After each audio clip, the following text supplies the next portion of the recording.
E hoje no RN Amapá, nós estamos aqui com o Thais Schneider, advogado, especialista em direito eleitoral e o que mais, Thais? Membro da Comissão de Direito Eleitoral da OAB, mais algumas coisas. Pode falar. Bacharelando em Ciência Política, membro da Associação Brasileira de Consultores Políticos, a ABCOP, e há alguns anos já trabalhando com eleição. Eu peço até para falar, né, para que a pessoa ela possa entender que você está aqui falando e está falando com base, né, não é somente comentando, não, mas com base para quem não lhe conhece, né, porque quem já lhe conhece sabe que você tem essa base para poder estar falando sobre o assunto. Bem, eu quero estar comentando hoje sobre essa questão das eleições, né, existe a PEC aí que está para poder adiar as eleições, mas está nesse impasse. Adia ou não adia, dependendo aí da Câmara dos Deputados agora, né, para poder estar sendo aprovado. Na sua opinião, né, na experiência que você tem, na sua opinião, aprova ou não aprova? Olha, a PEC 18, que está para alterar, né, a data das eleições de 2020, ela foi aprovada rapidamente pelo Senado. No mesmo dia, ela foi votada em 2 turnos. 49 senadores dos 81 votaram pela aprovação do adiamento das eleições. Agora, qual é o próximo passo? Essa PEC ela vai para a Câmara dos Deputados, vai passar pela CCJ para ver a questão de admissibilidade, vai para a Comissão Especial para ver a questão de mérito e depois vai para o plenário, onde 308 deputados têm que votar em 2 turnos se, né, aceitam ou não aceitam o que o Senado já aprovou também em 2 turnos. Após isso, o Congresso Nacional se reúne e o presidente da República promulga aquela PEC. O que nós temos ouvido falar é que ainda não há votos suficientes para se aprovar a PEC na Câmara dos Deputados.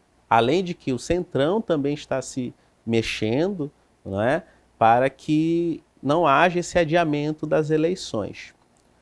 Na verdade, essa crise institucional dos poderes, do legislativo, do executivo e do judiciário, está refletindo nisso também. Porque o STF também já se manifestou. Se não aprovarem na Câmara, o STF vai querer, né, como diz o outro, meter o dedo para resolver a situação. Muito por essa questão sanitária da pandemia, que é de conhecimento amplo e geral. Agora, muda muita coisa? 40 dias muda muita coisa em questão dessa pandemia? Porque a gente está vendo que, desculpe cortar, mas a gente está vendo que já são mais de 3 meses nessa questão da pandemia. E acredito que 40 dias, pelo menos, não mudaria tanta coisa. Mas se nós formos ver, por exemplo, vamos dizer que hoje a PEC estivesse aprovada. Os apresentadores de TV e de rádio que têm que, até dia 30, deixar de apresentar os programas, sairiam dos programas dia 15 de agosto, ou seja, 45 dias depois. 45 dias aparecendo na TV e falando no rádio faz muita diferença, né? Então, se a gente for ver, não é só um adiamento de eleições, querem também retornar com alguns prazos, não é? Mas os prazos que já são preclusos ficaram para trás, estão vencidos, não vão reabrir. Os prazos que não passaram, eles vão se adequar com a nova data da eleição. Então, aí muita gente, eu sou servidor público, eu tenho que sair? Até agora tem, dia 4 de julho, porque a PEC, vamos dizer que ela está meio aprovada, metade, né, do rito dela, que é o Senado já está ok, mas falta a parte da Câmara dos Deputados. sim. E aí, nesses prazos, né, como que ficaria, vamos dizer, foi aprovado hoje, como que ficaria esses prazos para a pessoa que tem aí o objetivo de estar concorrendo nas eleições possa ter ciência? Aprovou hoje. Thaiser, vai reabrir prazo de filiação partidária? Não, já foi vencido, de 6 meses, tem que estar afiliado. Thaiser, vai reabrir o prazo de desincompatibilização de 4 meses antes da eleição? Não, ele também já foi superado, então ele não vai ser aberto. Os prazos que, convenção partidária, por exemplo, que é do dia 20 de julho a 5 de agosto, foi aprovado hoje, esse prazo ele vai ser alterado, porque ele ainda não passou.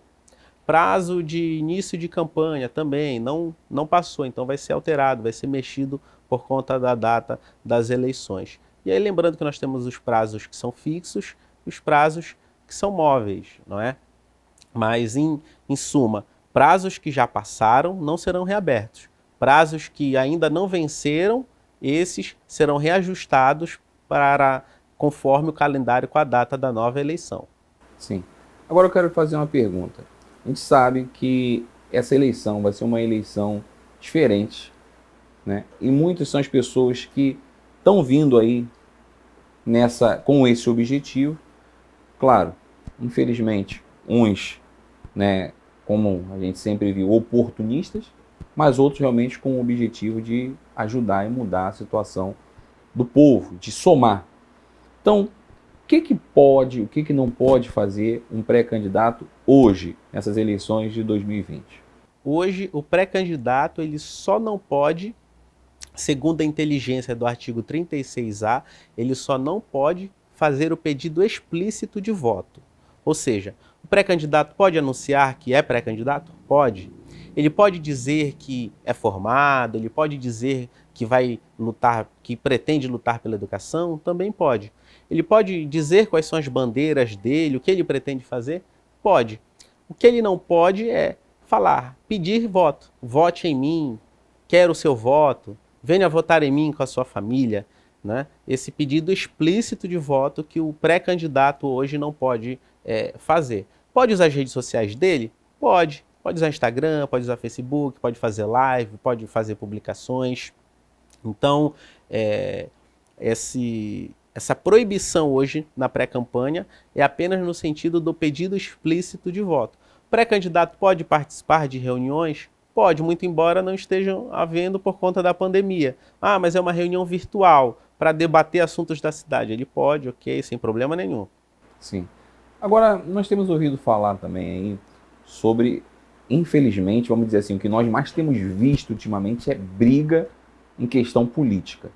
Redes sociais e em todos os sentidos. Mas a gente está ouvindo falar agora a respeito dessa questão da fake news, né? Esse movimento que está acontecendo em relação ao STF, com fake news, tudo isso que está acontecendo, né? E esse movimento está em relação aos deputados também. Eu gostaria que falasse um pouquinho mais sobre esse processo todo que está havendo, sobre essa questão da fake news. Qual a sua visão? Isso realmente, vamos dizer assim, seria um processo, seria algo que vale a pena? Seria algo que realmente, dessa maneira, porque a impressão que me dá, eu como cidadão, a impressão que me dá, pelo que eu tenho ouvido falar, é que quer calar a voz do povo. Que se quer calar a voz das pessoas, né? Não se pode mais falar nada na internet, não se pode mais falar... Claro, tudo bem, fake news é crime, eu entendo. Mas ao ponto que está chegando, aí eu acho que já é um pouco de exagero. Mas o que você poderia nos dizer? Na verdade, hoje o ponto central é que nós temos o STF como a figura do investigador, do acusador e do juiz. O STF está exercendo todas as funções dentro do processo. Ele abre o inquérito, ele investiga, ele acusa, ele prende e ele julga. Então, né, tá ocupando todas as funções ali do processo, todos os poderes em uma única pessoa. Hoje pode acontecer. Tem o regimento interno do STF permite que ele abra esse tipo de investigação, de inquérito para apurar crimes contra o STF, contra os ministros. Uma corrente dos criminalistas, e a verdade uma corrente não, a grande maioria dos advogados criminalistas, dos juristas criminalistas, tem dito que isso há uma verdadeira inconstitucionalidade nisso. Justamente por isso. Como eu posso lhe investigar, como eu posso produzir as provas que eu quero contra o senhor, como eu posso lhe acusar e eu também lhe julgar. Quer dizer, não tem como haver parcialidade, acredito eu, neste julgamento por conta de que eu produzo todos os atos do processo. Investigo, acuso, produzo provas e julgo. Né? Então, hoje é essa grande questão.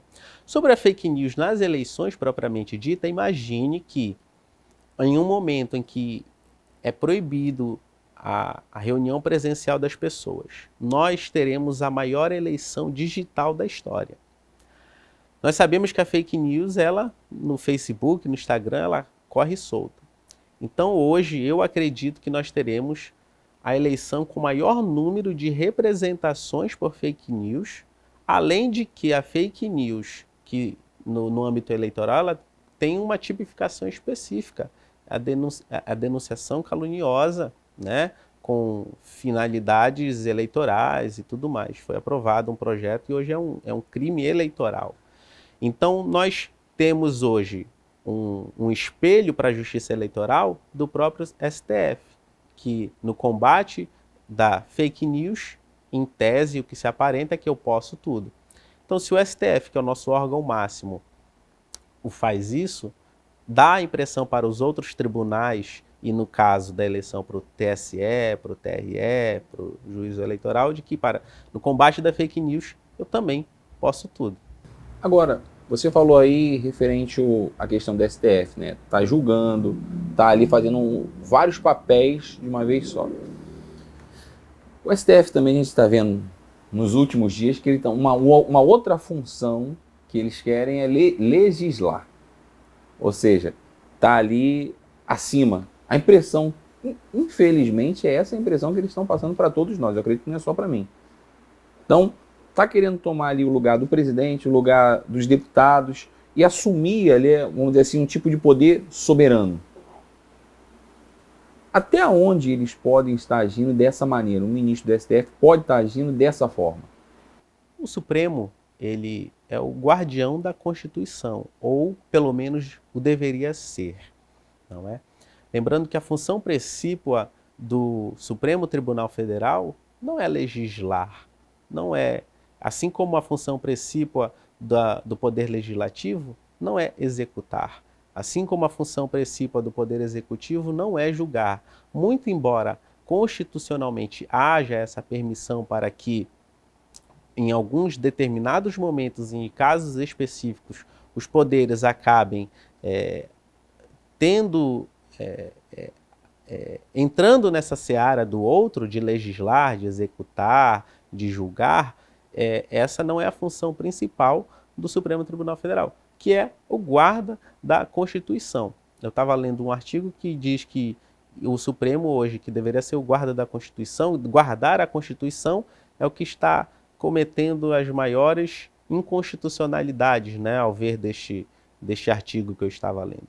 E aí é justamente essa impressão que fica para a população em geral, não é? Na questão do próprio STF, dessa questão de prisões por fake news, há uma diferença da liberdade de expressão para a questão da fake news.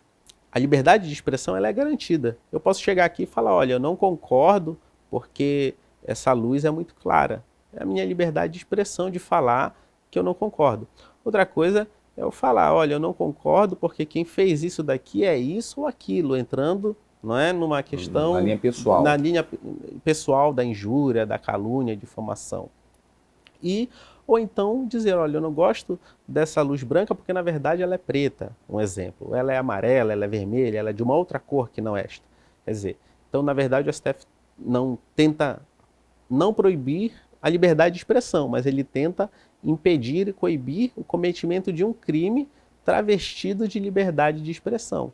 Porque eu posso ter liberdade para me expressar, assim como eu posso... eu tenho liberdade para fazer vários outros atos da vida comum, mas eu posso fazer até um limite do que não é, a lei me permite, do que não seja crime.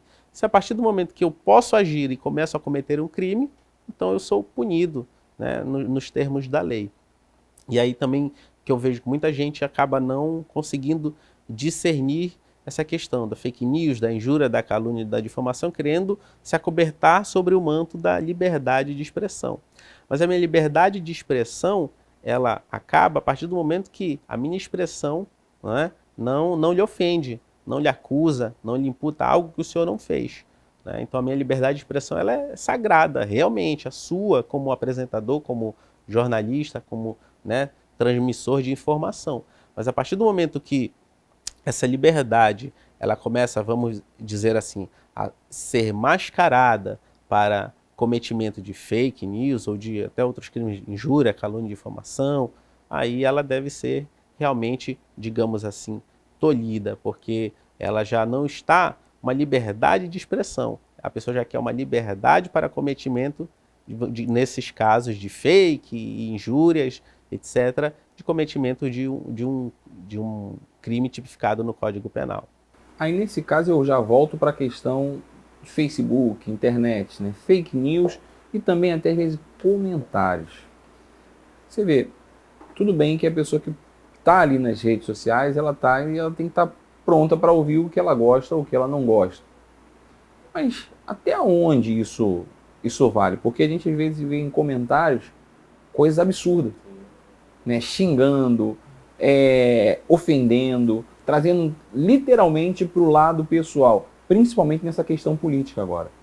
Eu vejo, não é porque é o presidente, mas um exemplo, eu vejo quando eu estou ali lendo os comentários do presidente, e pessoas ofendendo de uma forma, ao invés de fazer um comentário político inteligente, né, quer dizer, já virou pessoal.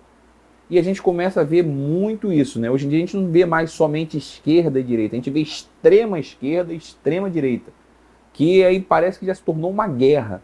Ou seja, um vira para um outro, não simplesmente não aceita, mas não respeita. Né? Não é só questão de aceitar o trabalho um do outro, mas é literalmente pessoal. E isso a gente vê claro nas redes sociais, infelizmente, principalmente da esquerda. Felizmente, tem as opções no Face, no Instagram, que a gente pode se blindar, né, desse tipo de comentário, proibindo comentários abusivos. Nessa questão de ser conservador, de ser liberal, de ser de esquerda, recentemente aconteceu na Band, o jornalista Luiz Ernesto Lacombe, que tem uma linha mais conservadora de defesa do presidente, foi tirado de um programa por ter esta linha ideológica. Para o lugar dele foi contratado, salvo engano, a jornalista Mariana Godoy, que ela já tem uma linha mais liberal, não é? Então hoje, independente do viés político que a pessoa tenha, eu tenho que aceitá-lo. Eu posso não concordar com a ideologia política, eu posso não concordar com a política pública que aquela ideologia pratica, ou quer fazer, ou já fez, ou quer chegar ao poder para fazer. Mas eu tenho que respeitar. Hoje, ser conservador, hoje ser de direita, é um xingamento. Hoje ser de esquerda, hoje ser de um partido socialista, também é um outro xingamento.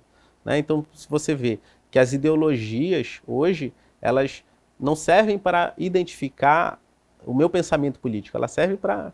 você é de direita, você é conservador. Se eu sou de direita, conservador, eu sou bolsominion.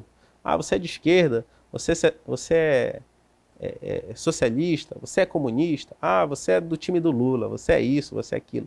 Então a gente vê que o debate ele saiu dessa esfera realmente política e ele entrou numa esfera social, numa esfera pessoal, perdão, assim, sem tamanhos, sem proporções antes vistas. Pessoal e ofensiva. E ofensiva, né? Porque eu já uso, você é de direita, você é gado. Você é da esquerda, você é pão com mortadela. Então, quer dizer, a gente começa a ver surgir na internet esses apelidos, essas ofensas, de um lado para o outro, e aí a gente acaba se prendendo na pessoa, a gente acaba se prendendo no líder naquele movimento, seja o movimento bolsonarista, seja o lulismo, e aí a gente esquece das políticas públicas, a gente esquece do povo, a gente esquece de outras coisas, se prendendo nessas ofensas que não levam a lugar nenhum. Justamente que o objetivo que tem que ser feito é a política pública, lutar pelo povo, e até porque não existe uma política, vamos dizer assim, se o Congresso, se ali a Assembleia, se a Câmara de Vereadores estiver dividida, é porque precisa ali de votação. Aí daqui a pouco começa um monte de projeto que não é aprovado. E se é que tem projeto? Porque eu não consigo acreditar. Uma pessoa que está preocupada somente em briga, vai pensar em projeto como?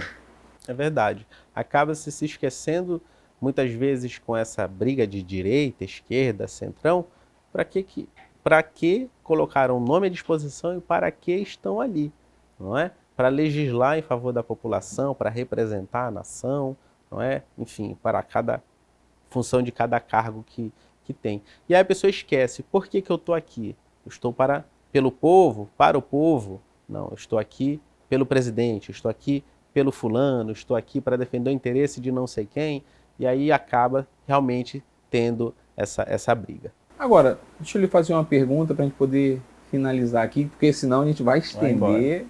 Agora, o STF, né, nessa questão, ou a própria justiça em relação à política, justiça eleitoral, será que não seria algo assim, não teria uma forma de acabar com isso, uma lei, uma punição, até mesmo para os próprios, né, deputados, vereadores, ou até a parte de governador, prefeito, que são da executiva, né, a parte executiva, para poder evitar esses conflitos? Por exemplo, seria uma lei que, por exemplo, se você ofender, se você sair dessa linha, se você começar na parte da agressividade, se torna crime. Porque, por exemplo, se você agride alguém, você é punido. Se você agride uma pessoa, eu acredito que até dependendo de uma forma, se for uma forma verbal se tornar ofensiva também, a pessoa também ela é punida. Isso não pode acontecer no meio político, porque, poxa, se é para a pessoa subir ali numa tribuna, ela não vai subir para ofender o outro, ela tem que subir para poder apresentar projetos, para apresentar ideias, não para poder brigar, ofender, falar o que fez ou deixou de fazer, ou até mesmo xingar palavrão, como muitos têm feito, xingar palavrão. Esses dias eu até vi, agora não lembro se foi na Câmara dos Deputados, duas deputadas se beijando, subiu ali para poder se beijar, para poder... Tudo bem, não sou contra, não vou dizer que vamos dizer assim, eu apoio, né? Eu não vou dizer que eu apoio 100%. Eu tenho a minha crença, eu tenho o meu pensamento, mas eu também eu respeito. Mas também não é para poder vir dessa forma. É a mesma coisa que se eu for colocar o meu pensamento, ou alguém for colocar um pensamento conservador, ali em cima, ele é agredido. E aí, será que existe uma forma do direito estar resolvendo isso? Da justiça, melhor dizendo? Olha, a democracia ela é justamente isso, não é? A democracia é a reunião no parlamento ou em algum lugar de vários pontos da sociedade que estão ali justamente para debater ideias, formular políticas públicas, tentar chegar num denominador comum para que eu pegue um pouquinho da minha ideia, o senhor pega um pouquinho da sua, o outro pega um pouquinho dele, e a gente faz uma política pública que tente inserir a maior quantidade de pessoas para recebê-la. Nessa questão de parlamentares, eles têm imunidade parlamentar, né? Em todas as suas manifestações, em todos os seus atos como parlamentar. Esteja ele dentro do Congresso, na Câmara Federal, no Senado, na Câmara de Vereadores, na Assembleia Legislativa, se ele está fazendo algo relacionado ao seu mandato, à sua atuação parlamentar, ele detém imunidade na sua fala e nos seus atos. Essa questão de combater, do judiciário combater, já existe, né, as tipificações penais para isso, né, de injúria, de calúnia, de difamação, já existe a lei do fake news, denunciação caluniosa, na eleitoral, no penal. E, salvo engano, agora também no governo do estado do Amapá foi, né, publicada uma lei do governo que coloca multa para quem publicar notícias falsas, inverídicas, fake news. Então a gente vê que tanto o judiciário quanto o legislativo e o executivo, eles têm buscado esse enfrentamento, essa disseminação de notícias falsas, de notícias inverídicas e até mesmo dessa falta de informação nessa transmissão de notícias falsas. Isso vai acabar? Isso tem como acabar? A gente não tem como prever. Seria mais ou menos como a gente querer tentar descobrir quem veio primeiro, se foi o ovo ou se foi a galinha. Não é? A gente não tem como saber. A gente sabe que os dois existem, mas de que maneira que foi, infelizmente, quem dera, não é? Nós tivéssemos como como prever isso. Mas, vamos dizer assim, lei, como falou, já existe. Inclusive, assim, para o Congresso, por exemplo, quando sobe ali na tribuna, aí quer dizer, até na questão de ética, né? Existe o Conselho de Ética também dentro do próprio Congresso, da própria Assembleia, né? Tem ali o Conselho de Ética. Mas, até que ponto? Porque o que a gente vê hoje nas reportagens de agressividade na tribuna, e isso daí fomenta, né, as pessoas a agir daquela forma também. O eleitor, principalmente aquele que defende aquela bandeira, a agir daquela forma. Porque como a gente vê, se alguém está ali, ele está representando uma parte da população. Ele recebeu, um exemplo, 100 mil votos para estar ali. Então ele está representando, né, aquele nicho ali, aquelas 100 mil pessoas. Só isso não. A partir daquele momento ele representa também o estado dele, da federação. A gente já viu dentro da Câmara até ter cusparada de um deputado no outro, Briga, né? Brigas, né, socos. E aí isso fica por uma questão do Conselho de Ética e que a gente não tem como emitir uma opinião a mais formulada por não ter, né, ter acesso a de que maneira ficou lá dentro. Mas realmente, no nosso senso comum, ao ver isso é, por mais que o parlamentar tenha imunidade, eu sou deputado, eu vou e cuspo aqui no senhor. Ao meu ver, por mais que eu tenha imunidade, isso não é compatível com o cargo que eu ocupo. Não é mais por representar tantas pessoas. Pois é, não é compatível com o princípio da moralidade, né? De ter moral ali para representar aquela parte da população que me escolheu. Votaram em mim para que eu fizesse projetos de lei, não que eu fosse para lá para xingar ou para cuspir em alguém, nesse exemplo da cusparada que nós citamos, não é? Então é algo que eu vejo que às vezes ele é um liame muito, muito estreito, muito fino, para a gente poder estar dizendo, não, olha, apesar da imunidade parlamentar, isso aqui faltou com a ética. Apesar de ter ética, isso aqui não tem imunidade parlamentar. Então é uma discussão, é um liame muito estreito que faz essa divisa da imunidade parlamentar para a falta de ética ou da ética e não estar coberto pela imunidade parlamentar. Isso daí, querendo ou não, vamos dizer assim, né? É algo, como você mesmo falou, né? Como descobrir ali quem veio primeiro, né? Ou então, como já dizia minha avó, né? Procurar dente na boca de galinha. Eu acho que depende muito aí de ver para frente e ir moldando. A política está mudando, a verdade é isso. E eu espero que nessa mudança, pelo povo estar descobrindo o poder que eles têm, que cada um tem na sua mão por causa do voto, eles entendam, amadureçam e assim o país ele venha a crescer, o Estado venha a crescer cada vez mais através das decisões certas. Bem, lhe agradeço pela participação, Thais. Aqui obrigado.